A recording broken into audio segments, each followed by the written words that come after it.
Oke, baik Bapak Ibu Saudara, mari kita baca ya firman Tuhan hari ini dari kitab 1 Samuel pasal yang ke-30. 1 Samuel pasal yang ke-30 ayat yang keempat sampai ayat yang ke-6. Haleluya. 1 Samuel pasal 30 ayat yang keempat sampai ayat yang ke-6. Tapi saya boleh tambahin kayaknya tambah ayat ketiga, ayat bonus supaya kita semua akan diberkati oleh firman Tuhan. Judul kita pagi hari ini adalah, tema kita adalah Be Strong in the Lord. Jadilah kuat di dalam Tuhan. Saudara buka Alkitabnya, buka gadgetnya, pastikan saudara dapat 1 Samuel 30 ayat 4 sampai ayat yang ke-6. Baik. Saya akan baca buat saudara. Saya tambahin ayat ketiga lebih jelas lagi ceritanya. Demikian firman Tuhan. Ketika Daud dan orang-orangnya sampai di kota itu, apa yang terjadi saudara? Dikatakan tampaklah kota itu terbakar habis. Dan istri mereka serta anak mereka yang laki-laki dan perempuan telah ditawan. Lalu menangislah Daud dan rakyat yang bersama-sama dengan dia itu dengan nyaring sampai mereka tidak kuat lagi menangis. Dan kedua istri Daud ditawan, yakni Ahinoam perempuan Yisrael, Abigail bekas istri Nabal dan Karmel itu.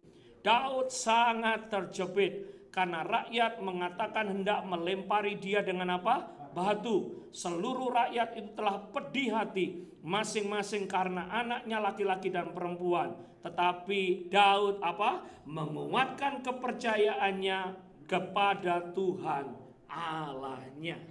Wow, kita akan belajar satu kebenaran firman Tuhan. Bapak Ibu Saudara, pagi hari ini siapa yang excited untuk dengarkan firman Tuhan? Amin. Tepuk tangan dulu buat Tuhan kita. Kalau saudara excited dengarkan firman Tuhan, saya percaya saudara akan diberkati. Kalau saudara gitu ya, waktu perut lapar, siapa yang pernah lapar, siapa yang sering lapar ya.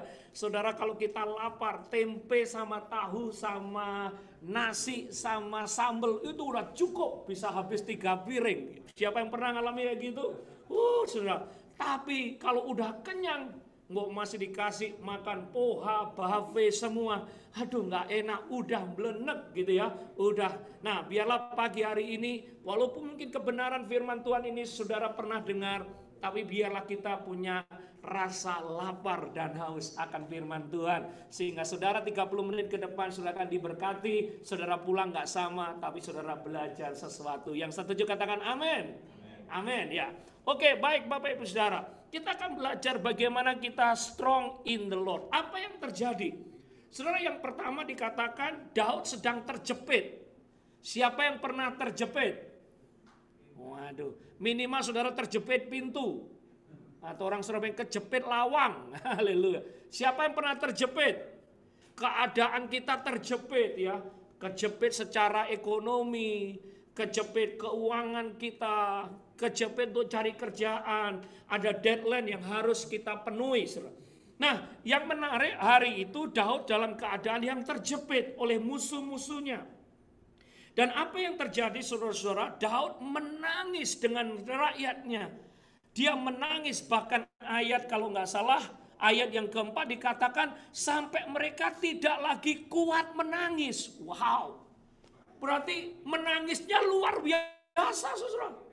Sampai dia sendiri sudah nggak bisa menangis. Atau saya terjemahkan, sampai udah nggak keluar lagi air matanya. Karena begitu banyak dia menangis. Itu yang sedang dialami oleh Daud. Kenapa dia menangis? Karena anak-anaknya, karena istri-istrinya ditawan oleh musuh. Dan yang luar biasa saudara, karena semua ditawan, Daud terjepit. Alkitab berkata, rakyatnya mulai meragukan kepemimpinan Daud. Ya saudara, mungkin mereka mulai berdiskusi, benar enggak ya kita ikut Daud ini ya? Benar enggak ya kalau Daud itu ditunjuk oleh Tuhan untuk memimpin kita? Bahkan Alkitab berkata Daud dicemooh. Daud saudara-saudara mau dilempari dengan batu. Wow. Siapa yang pernah dilempari oleh batu? Nggak ada kan? Siapa yang pernah dilempari dengan kue? Haleluya. Saudara, ini keadaan yang sulit. Saya ulangi sekali lagi. Seorang Daud yang biasanya dipuji-puji, yang biasanya dihormati. Hari itu bayangkan saudara, dia menangis sedemikian rupa. Sampai air matanya, sampai dia lelah nggak bisa menangis.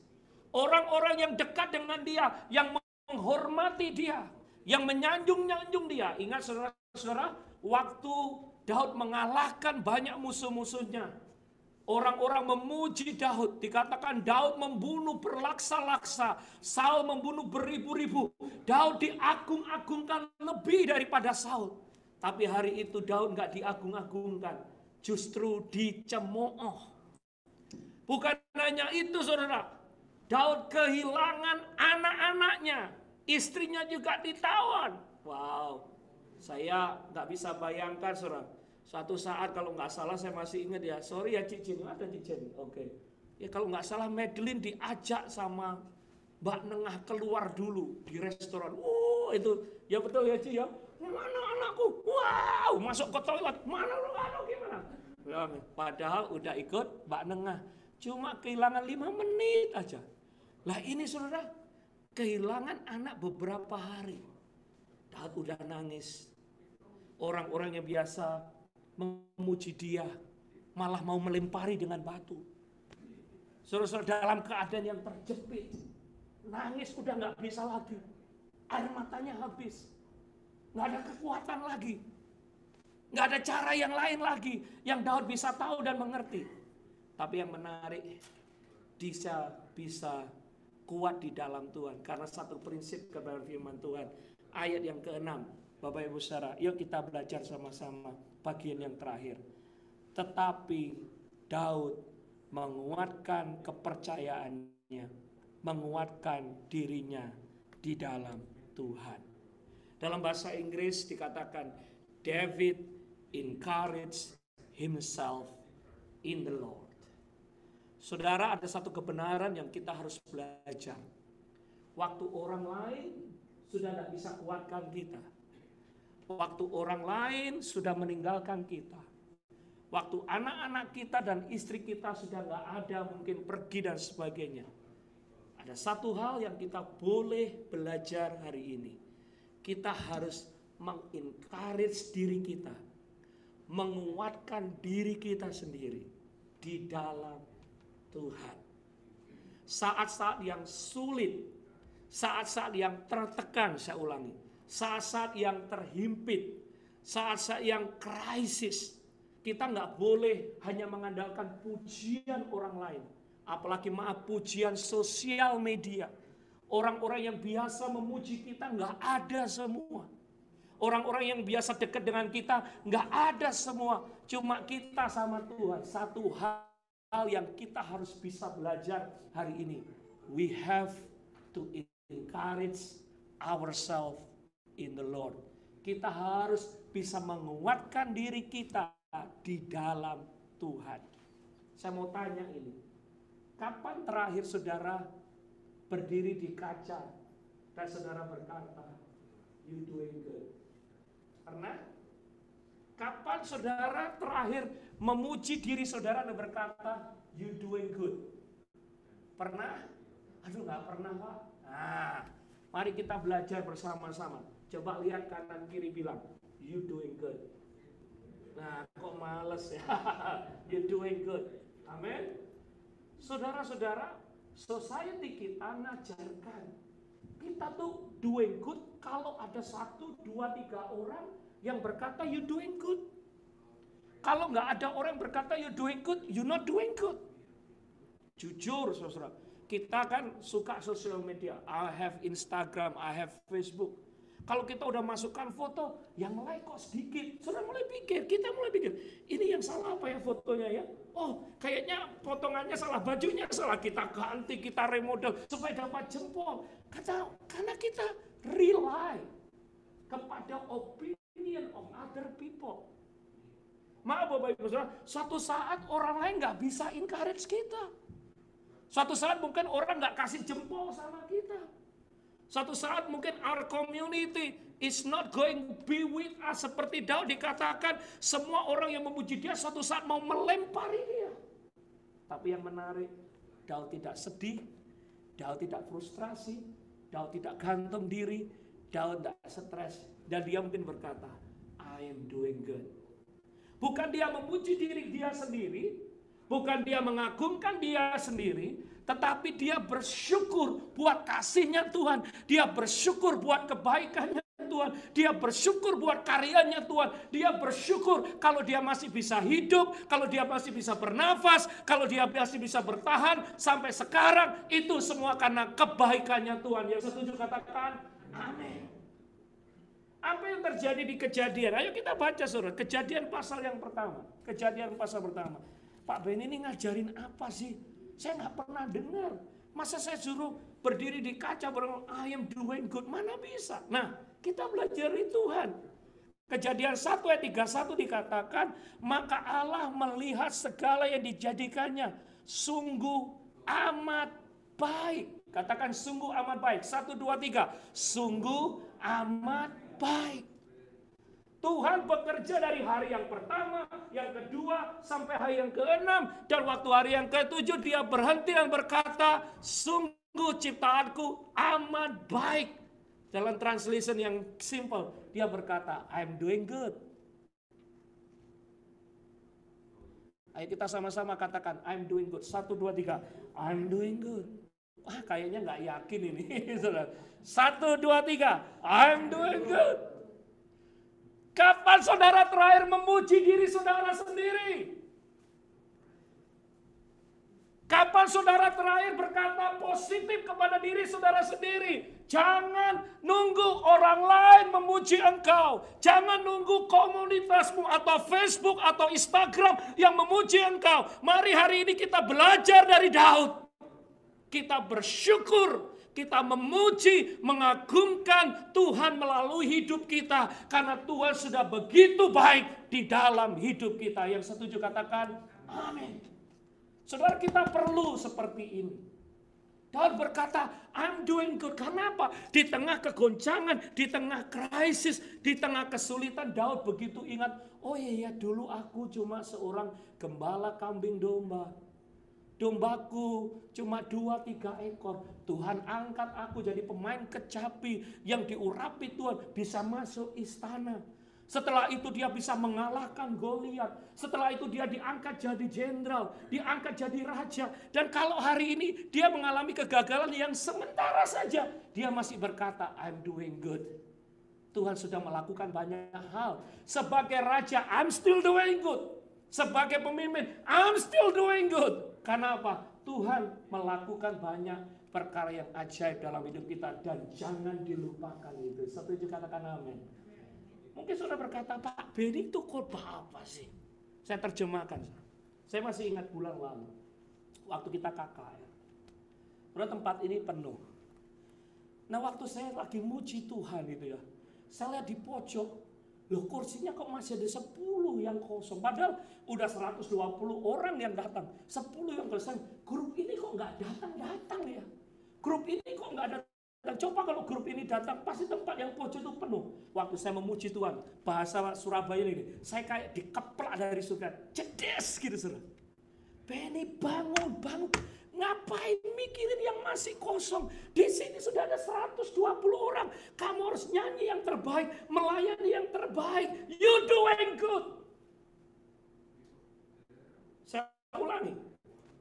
Saudara, ini memberkati ya. You doing good, Benny. Sudah 120 orang di sini. Ngapain kita fokus kepada kekurangan? Ngapain kita fokus kepada yang kecil, yang kurang, yang mungkin nggak perfect? Oh saudara, saya kayak dikeplak dari saudara. Terima kasih Tuhan. Saya mau nyanyi yang terbaik. Begitu saya nyanyi yang terbaik, ternyata rombongan itu akan datang dan akhirnya penuh. Tepuk tangan dulu buat Tuhan kita. Maaf, bosmu di kerjaanmu selalu nutupin. Ayo terus ini, tambah target ini, kurang ini. Saudara sudah kerja dari pagi sampai sore, 14 jam, 16 jam. Gak pernah saudara, jarang kan bosmu berkata, you doing good. You doing good. Selalu kurang. Society kita dipush, not humanized. Tapi hari ini saya akan stop bersama dengan saudara, kita pause. Tuhan cuma mau katakan buat saudara, you doing good. You doing good. You doing good. Engkau sudah jadi parents. Datang ke Amerika nggak punya apa-apa. Membesarkan anak-anakmu. You doing good. Ada yang single parents. You doing good. Engkau sudah melayani Tuhan, cinta Tuhan. You doing good. Saudara, kita berapa banyak kita selalu membeat up diri kita sendiri. Kita pukulin diri, kurang. Udah gaji 3.000, kurang 4.000, gaji 4.000, kurang 5.000. Oh, kurang mobilnya lebih bagus, kurang rumahnya. Dan kita kurang bersyukur. Yuk kita belajar sama Daud. Kita harus berkata, you doing good. Pak Steve, you doing good. Pak Awa, you doing good. Cik Like, you doing good. Cik Yuli, you doing good. Salam kanan kiri bilang, you doing good. You doing good. You doing good. Yuk kita belajar, saudara-saudara. Jangan sampai kita nunggu orang yang, lah kalau saudara aja nggak mau memuji diri saudara sendiri. Kalau kita aja nggak bisa berkata, kita belajar seperti Daud, saudara. I'm doing good. I'm doing good. Minggu lalu mungkin saudara tahu, saya di sekolah, saudara. Minggu lalu kan sekolahnya tuh block teaching, saudara. 6 bulan itu sekolahnya seminggu. Jadi dari kemarin tuh, dari hari Senin sampai Sabtu tuh sekolah 6 hari. Berangkat jam 6 pagi sampai sini hampir setengah 8 malam. Capek sekali. Nah, sebelum sekolah ada due date, itu ada 10 paper, saudara, yang harus saya submit. Hari Sabtu saya deg-degan, Minggu itu belum kurang 1. Saya langsung 1, aduh. Terus saya ngomong ini, saya ingat firman, I'm doing good. Kurang memang 10, 9 udah jadi, kurang 1. I'm doing good. Saya submit, pas. Minggu malam selesai pelayanan, saya kerjakan, kurang 7 menit, jam 12 selesai, saudara. Saya memang selesai, sehari tarik nafas, udah 2 minggu dari pagi, siang, sore ngerjakan. I'm doing good. Dan saya submit, saudara, waktu saya submit, profesor tanya, siapa yang belum mengumpulkan? Hampir separuh dari teman-teman saya belum mengumpulkan. Dan saya ngomong sama istri saya, I'm doing good. Saya dulu berpikir masuk sini saya nggak qualify. Saya pikir saya nggak pinter, nggak cukup pinter. Teman-teman saya sudah manajer, CEO, profesor di tempat lain. Saya kayaknya nggak bisa. Tapi waktu saya cuma pulang, saya ngomong, Tuhan terima kasih, I'm doing good. Kalaupun istri saya nggak pernah ngomong I'm doing good, teman saya ngomong, Pak Agus kamu ngomong I'm doing good. I do my best and I'm doing good. Saudara sudah bekerja dari pagi sampai malam. Anda dapat gaji, Anda bisa membesarkan anak-anakmu, Anda bisa menyekolahkan anakmu, Anda bisa ngirim ke Indonesia. You doing good. You doing good. Hari pertama, di minggu yang pertama, orang lain pergi tidur, Anda ke gereja nyembah. Saya melihat saudara angkat tangan, Anda berkata, kami perlukan Engkau Tuhan. Saya beritahu, you doing good. Karena Engkau mengandalkan Tuhan, menomorsatukan Tuhan. Saudara-saudara, kata-kata yang dari Tuhan, firman itu selalu membangun. Firman Tuhan selalu mengencourage. Firman Tuhan selalu membangun kita. Tetapi dengar, kata-kata iblis selalu menjatuhkan. Selalu pingin kurang.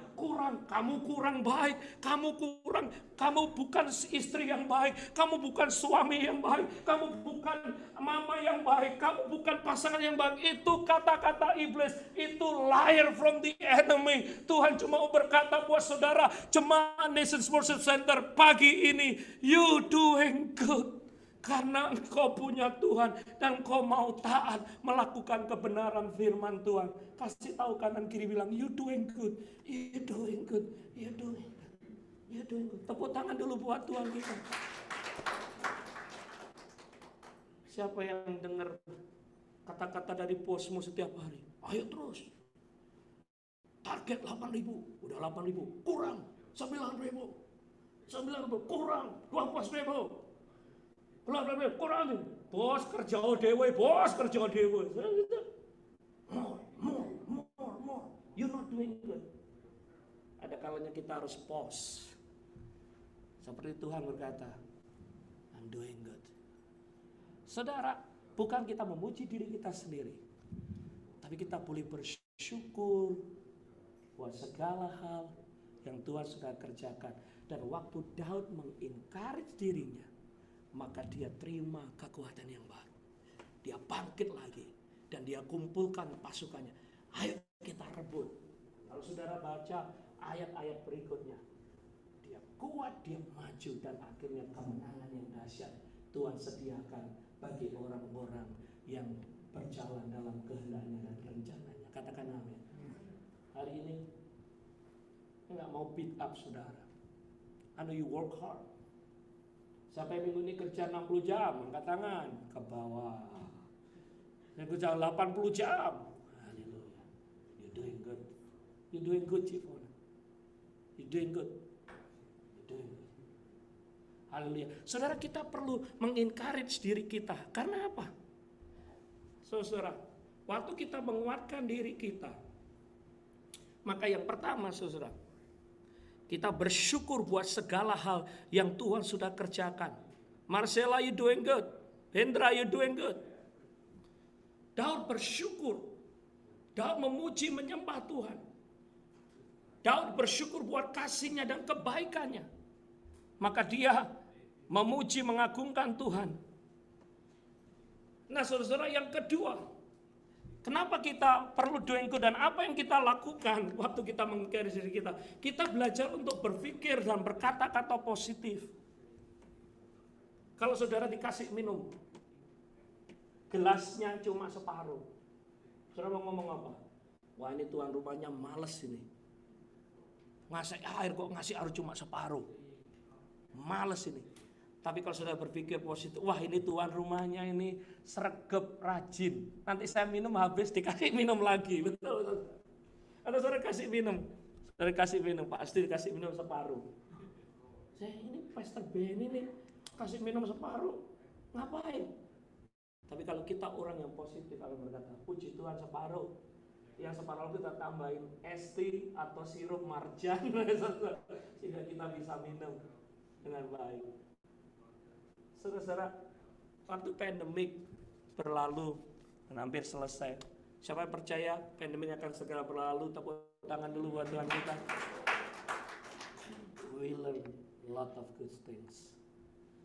Dan biarlah yang kita ingat dari pandemik ini bukan yang negatif, but we can add it to it. Kita nggak pernah ada loh, ini khotbah pakai Zoom. Sementara kita khotbah di sini, teman-teman yang dari Bandung, Kelapa Gading bisa join. Ini terjadi hanya karena apa? Pandemic. Saya cuma mau encourage, di gelas yang kosong separuh itu, kita bisa isi. Saya suka sup marijan, angkat tangan. Tambahin es, saya bisa kasih rasa yang lain dan sebagainya. Doing good, it's okay. Maaf, mungkin rumah saudara nggak sehangat rumah teman saudara, seperti rumah kami dingin, it's okay. Masih ada hal yang luar biasa. Yang luar biasa dari rumah kami apa? Kami punya banyak kamar, sehingga kalau ada tamu bisa kita pakai untuk yang lain. Saudara mungkin, ya saudara, anak-anak saudara udah pergi. Nih Bu Rita sama Pak Denny biasanya ada Christmas rame di rumahnya. Sekarang mereka sekolah, we doing good. Berarti kita honeymoon lagi ya Pak ya Bu ya, haleluya. Jadi kita mau lihat dari sisi yang mana yang kita mau lihat. Orang yang cinta Tuhan, mengasihi Tuhan, yang dilihat sisi positif, jangan sisi negatif. Kalau kita lihat yang negatif, kurang terus, ini ngasih, kok gelasnya separuh, males ini, gak niat ini, ngasih nih. Tapi kalau saudara berpikir, terima kasih Pak, saya dikasih air separuh, tak isi marijan. Saya ngomong marijan terus ini, saya gak digaji sama marijan untuk promosi. Saya isi dengan jus, saya isi dengan ais, supaya lebih enak dari air putih. Bapak Ibu Saudara, mari kita belajar sama-sama hari ini. Apapun keadaan yang terjadi atas hidup kita, kita bisa lihat positif atau negatif. Winter positifnya apa? Semua semut-semut mati. Saudara kalau pergi ke Indonesia, waduh nyamuknya, waduh, di sini karena winter semua mati. Setuju katakan amin? Amin. Di winter apa?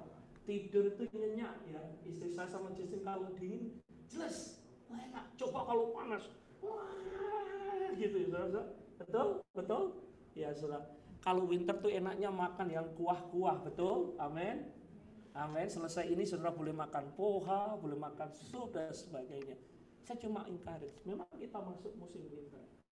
Tapi di winter ada Thanksgiving, man. Di winter ada Christmas. Nah, komplain lagi. Di winter ada gongsi pancai. Pakai baju merah.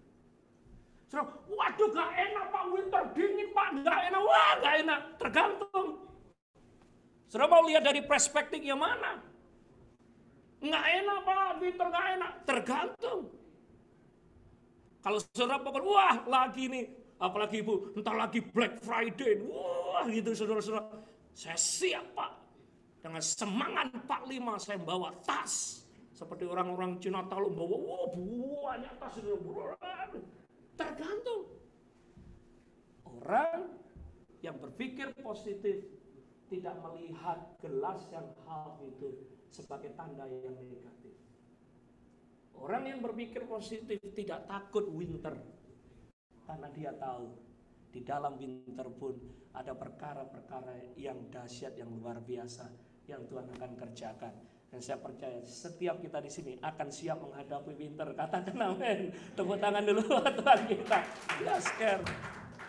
Tadi kalau istrimu atau suamimu mulai takut, aduh winter dingin lagi mah, dingin lagi, enaknya pulang balik di Indonesia, ingetin, mah jangan mikir Indonesia, di Indonesia nggak ada Thanksgiving, di Indonesia nggak ada Black Friday, gitu ya. Ingetin saudara-saudara. Yuk kita lihat hal-hal yang positif yang Tuhan bisa kerjakan dalam hidup kita. Setuju katakan? Amin. Enaknya summer, begitu panas. Panas lebih dari Indonesia, panas, keringatan panas.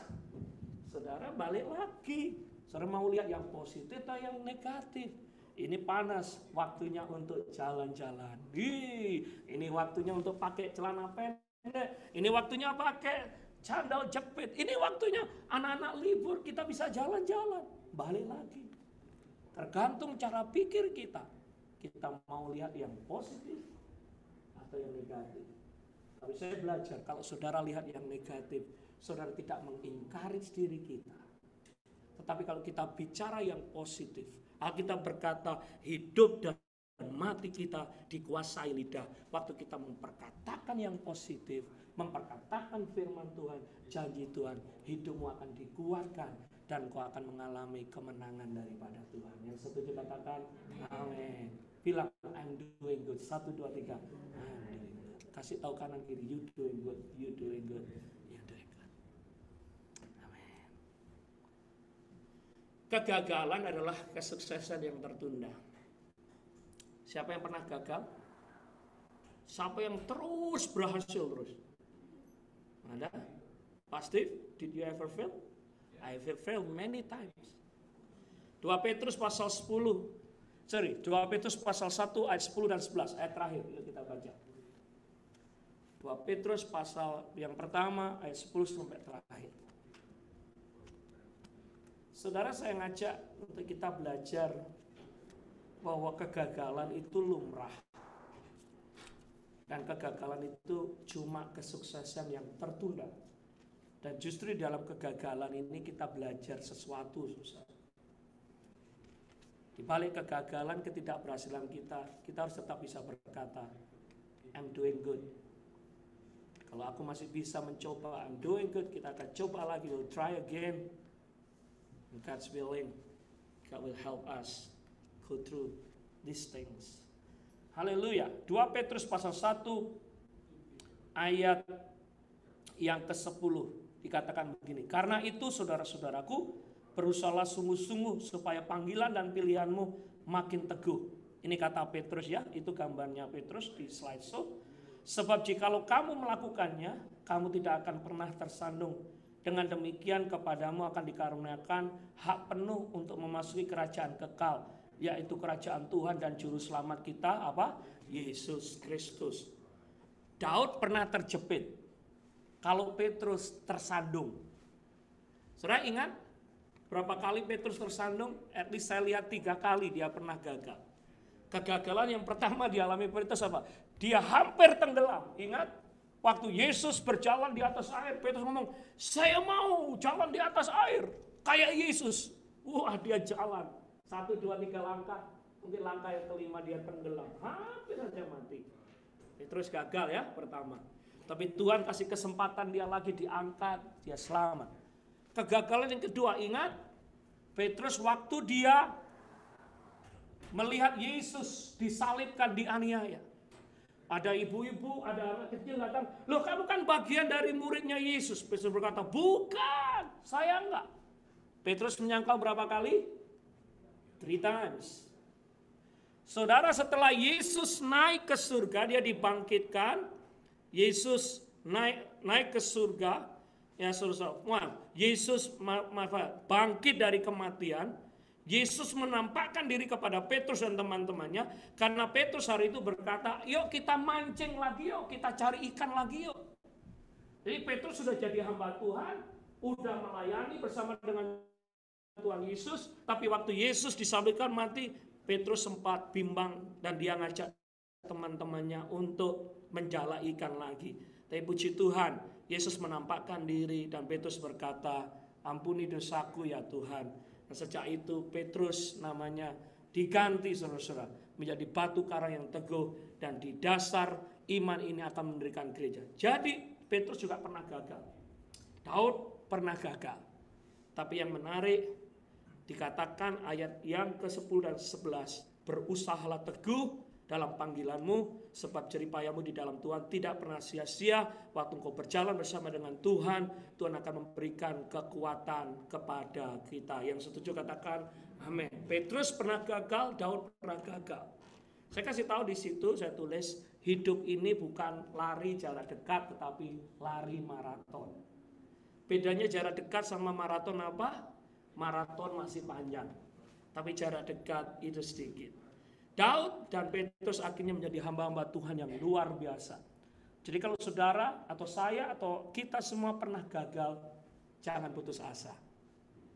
Kita harus encourage diri kita sendiri hari ini. Daud aja pernah gagal, Petrus aja pernah gagal. Ini seorang hamba Tuhan, anak Tuhan yang pernah gagal. Kegagalannya banyak banget. Tahun 1809, Abraham Lincoln dilahirkan di keluarga orang yang sangat miskin. Umur 9, 18 dia kehilangan mamanya. Bayangkan umur 9 tahun kehilangan mamanya. Ditinggal mamanya. Tahun 1831 dia kerja di layoff. Siapa yang pernah di layoff? Gak usah takut. Abraham Lincoln juga pernah di layoff. Tahun 1832 dia coba menjadi anggota state legislator atau anggota DPR, kalah. 1 tahun berikutnya dia kerja, dia buka bisnis, gagal lagi bisnis. 2 tahun berikutnya tunangannya mati. Kalau tunangan kan berarti udah mau serius untuk nikah, saudara. Tunangannya mati, gagal ya. 1 tahun kemudian dia sakit, nervous breakdown. 2 tahun kemudian dia nyalonkan jadi anggota senator Illinois State dan gagal. Nggak nyerah. 5 tahun berikutnya dia running for Congress, gagal lagi. Nggak nyerah. 5 tahun berikutnya dia running untuk Kongres, gagal lagi. 6 tahun berikutnya dia running for US Senator, gagal. 2 tahun kemudian dia coba jadi Vice President, gagal. Berikutnya dia juga running untuk US Senator, gagal.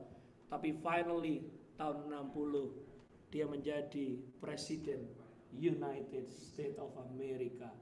Kalau saudara ke 5 Street sama Market, di situ ada Independence Bell.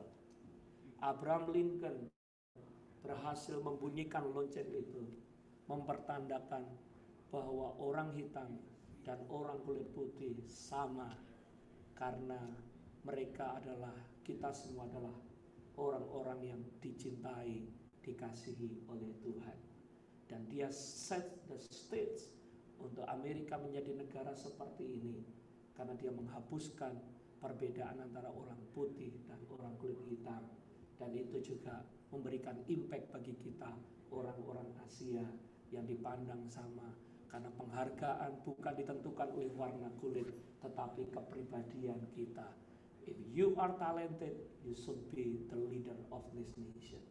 Bapak Ibu Saudara, berapa kali Abraham Lincoln gagal, tapi dia tetap berkata, I will try. Saya tambahin, saya harus bisa berkata, you're doing good, you're doing good. At least hari ini kita masih ada di gereja, masih ada kesempatan di depan kita. Jangan menyerah.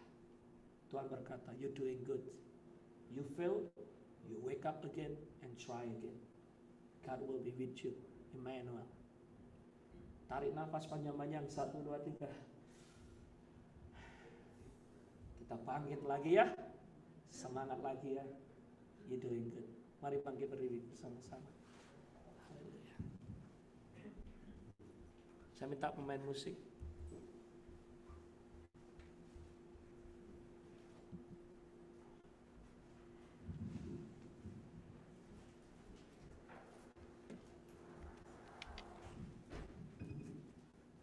Doing good. Saya nggak punya kata-kata yang lebih banyak. Satu hal ya, you're doing good. Nah saudara nggak? Haleluya. Berdiri di kaca. Survei membuktikan sehari saudara itu 5-6 kali di kaca. Betul? Bangun pagi ngaca. Tadi aja saya lihat saudara datang dari sini ke toilet. Pasti di toilet Jecita ngaca dulu kan? Nah, kan? Saudara praktekkan waktu saudara di depan kaca berkata, Ahwa, you doing good. Yeah. Yuli, Benny, you doing good. Bukan karena kita sembah, karena Tuhan bersama dengan kita. At least kita nggak sendiri. Lagu berkata, kami perlukan keajaiban. Saudara, Tuhan nggak seperti bosmu. Saudara pernah dengar katakan, saya digencet Pak sampai habis. I'm worn out, I'm done. Nggak pernah dengar gitu? Waktu saudara telepon, mungkin saudara yang kerja dapat telepon dari pabrik, aduh ini pabrik ini pasti ada apa lagi. Saudara mau ngangkat, males nggak diangkat, problem, betul ya Ci ya. Tapi kalau pabrik ngomong, Yuli, you doing good, your people doing excellent job, aduh rasanya makan poha langsung enak saudara. Ya betul ya. Kalau saudara dapat SMS dari telepon dari bosmu berkata, you doing good. Your company appreciate for everything that you have done. Itu rasanya tuh. Tapi berapa banyak kita dengar kata-kata itu. Setahun sekali aja belum pernah ya saudara. Selalu ngomong, you have to do more. You have to do more. You have to do more. Customer is not satisfied. You have to improve more. Hari ini khusus minggu yang ketiga, thank you Pak, main musik. Kita akan pause. Kita belajar seperti Daud. Encourage ourselves in the Lord. Nggak usah nunggu bos kita yang berkata you doing good. Atau teman kita yang kasih jempol di sosial media. Karena Tuhan mau berkata buat saudara. Kita ini biji matanya Tuhan. Kita ini kekasihnya Tuhan. Waktu saya ngajarin Jesslyn untuk minum, makan sendiri, belepotan. Chipsnya sampai di bawah nih, waduh entah lagi saya nyapu. Tapi saya ngomong, you doing good Jesslyn, at least makanannya sudah habis. Sudah lihat? Saudara, istri saya masuk bulan ke-7. Kita tahu orang hamil kan, kita yang laki-laki nggak tahu kan, kadang sakit ini gitu. Oh no, gitu yang sakit. Saya ngomong sama dia, you doing good.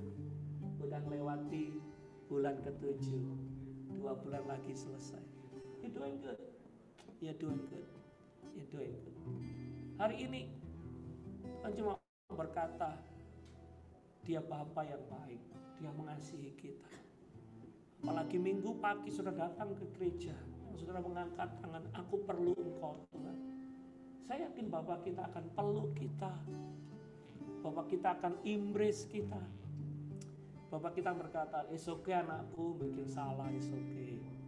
Coba lagi ya, maju lagi ya. Nah aku tahu, kok nggak bisa, tapi bersama dengan Tuhan, Tuhan yang akan memampukan kita. Katakan amin. Katakan I'm doing good, I'm doing good, I'm doing good. Saya ngomong doing good, tapi orang nggak kasih jempol sama saya, Pak. It doesn't matter. Yang penting kan Tuhan sama kita. Katakan amin. Kalau kita nunggu orang ngomong doing good, sampai kapan? Kita aja sendiri nggak bisa ngomong doing good. Ini satu kebenaran saudara. Tuhan saja berkata, aku sudah menciptakan semua and looking good. Mari kita belajar bukan memuji diri kita sendiri, tetapi memuji kebaikannya Tuhan dalam hidup kita. Bersyukur buat kebaikannya Tuhan dalam hidup kita. Bersyukur buat karyanya Tuhan di dalam. Bersyukur tidak pernah melupakan kebaikannya Tuhan dalam hidup kita. Itu yang Daud lakukan. Dan endingnya Daud menjadi kuat lagi. Dan akhirnya bersama dengan Tuhan dia merebut semua kekayaannya, hartanya, kerajaannya, bahkan anak-anaknya, istrinya semua. Akhirnya dia bisa rebut kembali. Tepuk tangan dulu buat Tuhan kita. Kesimpulan, saudara, untuk be strong in the Lord, satu hal yang kita harus lakukan, kita harus bisa mengencourage diri kita di dalam Tuhan. Saudara mungkin praktek bangun pagi, saya praktek di kaca, you doing good, you doing good. Engkau orang hamba Tuhan, suami, istri, mama yang doing good. Kita percaya waktu kita berkata itu, Tuhan disenangkan. Saya percaya Tuhan di surga sekarang sedang smile. Lihat kita yang ada di Zoom di sini yang berkata, that's right. Kita ini biji matanya Tuhan. Biji mata itu apa, saudara? Ini saudara, biji mata. Kalau ada jari yang mau, sudah langsung diprotek. Kalau ada sedikit itu orang Jawa mau kelilipan atau debu sedikit, itu rambut itu sudah otomatis akan cover kita. Gak akan ada yang bisa menyentuh biji mata. Itu proteksinya Tuhan yang luar biasa. Karena dia sayang sama kita. Dan yang terakhir, saya akan tutup, I promise you. Kalau anaknya yang tunggal aja dikirim dari surga mati bagi kita, apakah itu gak cukup buat saudara untuk kita mengerti bahwa Tuhan sungguh mengasihi kita? Anaknya satu-satunya dia kirim ke dunia mati bagi kita. Waktu anaknya dipukulin, diludahin, waktu anaknya disalibkan, saya percaya hati Bapak itu rasanya saya masih ingat hari Jumat kemarin waktu Jason pulang dia patung. Itu saya nggak bisa tidur. Saya istri, kenapa kamu batuk? Kenapa kamu batuk? Puji Tuhan setelah minum fix sembuh. Ternyata karena kebanyakan makan haji, saudara-saudara. Anak aja batuk rasanya. Apalagi Bapak kita di surga memberikan anaknya mati bagi kita, dikorbankan bagi saudara, Anda dan saya. Why? Because He loves us so much. Papa sayang sama kita. Papa cinta buat kita. Nah hari ini Tuhan mau berkata, I love you my son, I love you my daughter. You're doing good. You're doing good. You're doing good. Kita nyanyi, kami perlukan keajaiban-Mu, kami butuhkan sentuhan tangan-Mu, kami tak dapat jalan sendiri, kami perlu Kau Tuhan, kami perlukan keajaiban-Mu, kami butuhkan sentuhan tangan-Mu, kami tak dapat jalan sendiri, kami perlu Kau Tuhan. Dari depan saudara nyanyikan lagu ini, katakan, kemanakah kami mencari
cuma ingetin kita. Mungkin kau berkata, Pak Benny saya gagal. Saya pernah gak berhasil. Saya mau beritahu, Petrus dan juga Daud pernah gagal. Tapi itu bukan ending dari cerita. Abraham Lincoln mengalami banyak kegagalan dalam hidupnya. Hari ini, biarlah kegagalan tidak membuat kita tawar hati. Tapi kita tetap percaya bahwa Tuhan masih memberikan kesempatan untuk kita mencoba lagi, bangkit lagi. Dan dengan kasih karunia kebaikan Tuhan, Tuhan akan memampukan kita. Mari kita angkat tangan kita sama-sama. Tuhan, kami angkat tangan di hadapan-Mu. Kami mau bersyukur buat hari ini. Biarlah Engkau memberikan kekuatan buat kami untuk bangkit lagi. Untuk kami terus berjalan dalam kehendak-Mu. Kalau dunia selalu berkata-kata negatif, tapi kami tahu Tuhan kata-katanya selalu positif untuk kami. Dan kami mau melakukan rencana-Mu, kehendak-Mu. Kami berharga di hadapan-Mu. Kami ini biji mata-Mu. Kami tahu ya Tuhan, apapun yang Kau akan kerjakan untuk kami, semua mendatangkan kebaikan bagi kami. Kami tidak melihat segi negatif, tapi kami mau melihat segi positif. Dan kami mau berjalan bersama dengan Tuhan. Lihat tangan-tangan yang terangkat. You doing good, kata Tuhan. Kau sudah menjadi suami yang terbaik, istri yang terbaik, mama yang terbaik, employee yang terbaik, udah bekerja yang terbaik. Biarlah kita bersyukur buat semua yang Tuhan sudah kerjakan. Kami bersyukur for everything that you have done. And we give you thanks for everything that you are going to do. We will give you praise. Kami bersyukur firman-Mu. Take us higher and higher and higher with you. Semua jemaat angkat tanganmu, terima berkatnya Tuhan. Diberkati keluargamu. Diberkati kesehatanmu. Diberkati pekerjaanmu. Tuhan akan membawa engkau higher, higher, higher and higher with Him. Kami bersyukur buat kemenangan sukacita yang Tuhan sudah berikan. Bapak Ibu Saudara, terimalah berkat daripada Allah Bapa, berkat Anak-Nya yang tunggal Tuhan Yesus Kristus, dan persekutuan Roh Kudus menyertai kita dari saat ini sampai selama-lamanya. Kita yang diberkati Tuhan bersama-sama katakan amin. Tepuk tangan dulu buat Tuhan kita. God bless you, Tuhan Yesus berkati.